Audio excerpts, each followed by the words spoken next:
Wiki moja baada ya mvutano mkali wa hadharani, rais wa Marekani Donald Trump na bilionea Elon Musk wanaonekana kuanza kusogea kuelekea maridhiano kufuatia kauli ya majuto kutoka kwa Musk kuhusu matamshi yake dhidi ya rais huyo.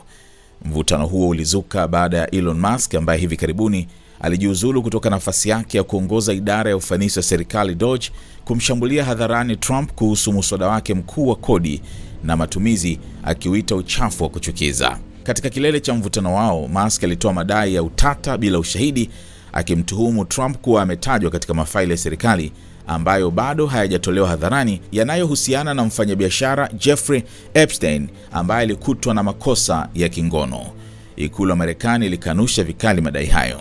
Kwa kujibu, Trump alimshutumu Musk kuwa amechanganyikiwa na kutishia kufuta mikataba ya serikali na kampuni za Musk yenye thamani ya dola bilioni 38, sehemu kubwa ikiwa ni kwa SpaceX. Trump alikiri kupokea ombi la msamaha huo kutoka kwa Musk katika mahojiano na New York Post, akisema, "Niliona ni jambo jema kwamba alifanya hivyo."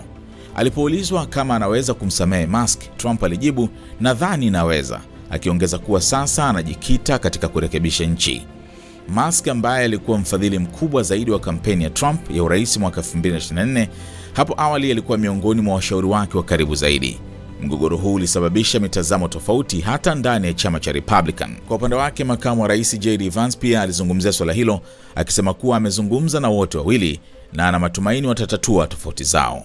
Trump alikasirika, lakini hataki mvutano wa kudumu, alisema Vance. Mvutano huu ulizuka kwa muda mfupi baada ya Musk kuondoka DOGE, kikosi kazi alichokiongoza kwa siku 129, kwa ahadi ya kupunguza matumizi ya serikali kwa kiwango cha trilioni za dola, ingawa hadi sasa upunguzaji huo haujafikia kiwango hicho. Watumishi wengi aliowachagua Musk ndani ya DOGE bado wanaendelea kuhudumu katika nafasi mbalimbali za serikali.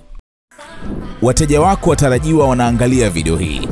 Kama biashara yako ingeonekana pamoja na unachokiangalia sasa, wengi wangegeuka kuwa wateja wako wapya.